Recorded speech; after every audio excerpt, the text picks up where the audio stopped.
साथियों नमस्कार। Real news channel में आपका हार्दिक स्वागत है। हरियाणा चुनाव संपन्न हो गया है।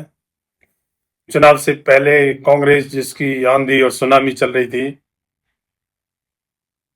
वो सरकार बनाते बनाते रह गई है। और बीजेपी जिसके खिलाफ किसान, पहलवान, Agniveer, OPS, one rank one pension और आम पब्लिक में महंगाई, बेरोजगारी, सारे मुद्दे जो बीजेपी के खिलाफ थे, उन सब के बावजूद बीजेपी जीत गई है और पूर्ण बहुमत में 48 सीट लेके पूर्ण बहुमत हासिल कर लिया है। अब इसमें सोचने वाली बात यह है कि ये हुआ कैसे।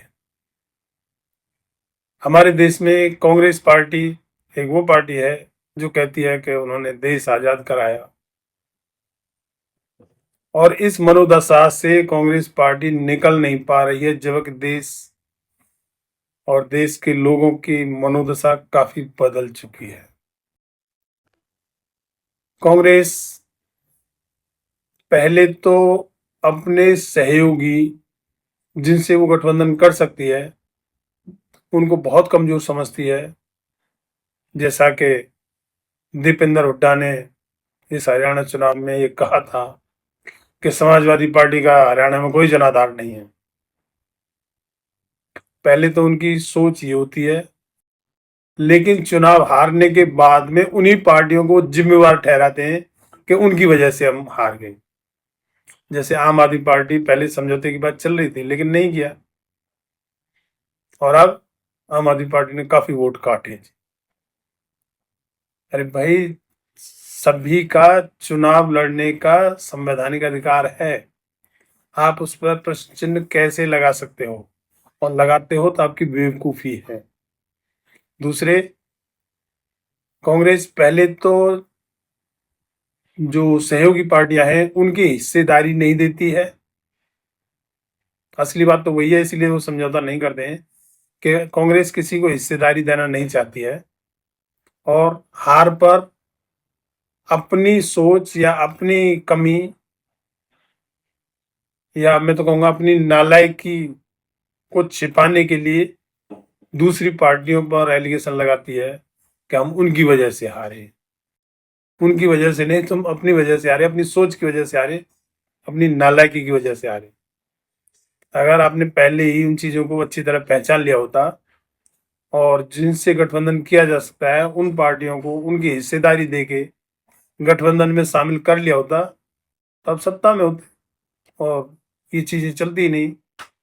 तो मेरा कहने का मतलब ये है कि ये जो स्लोगन चलाए जाते हैं कि उस पार्टी ने इतने वोट काटे, वो पार्टी उसकी बी टीम है।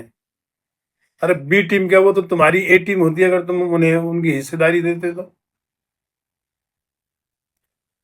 तो कांग्रेस, खासकर कांग्रेस ही करती है ज्यादा, और कोई नहीं है। कांग्रेस एक तीर से दो तलवार, हाँ, एक तीर से दो निशाने लगाती है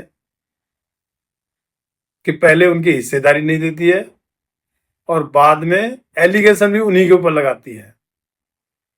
तो इसको जनता को भी समझने की जरूरत है और कांग्रेस को भी समझने की जरूरत है कि वो जमाने गए जब आप किसी को हिस्सेदारी दिए बगैर सत्ता में आ जाते थे। अब ऐसा आगे नहीं होने वाला।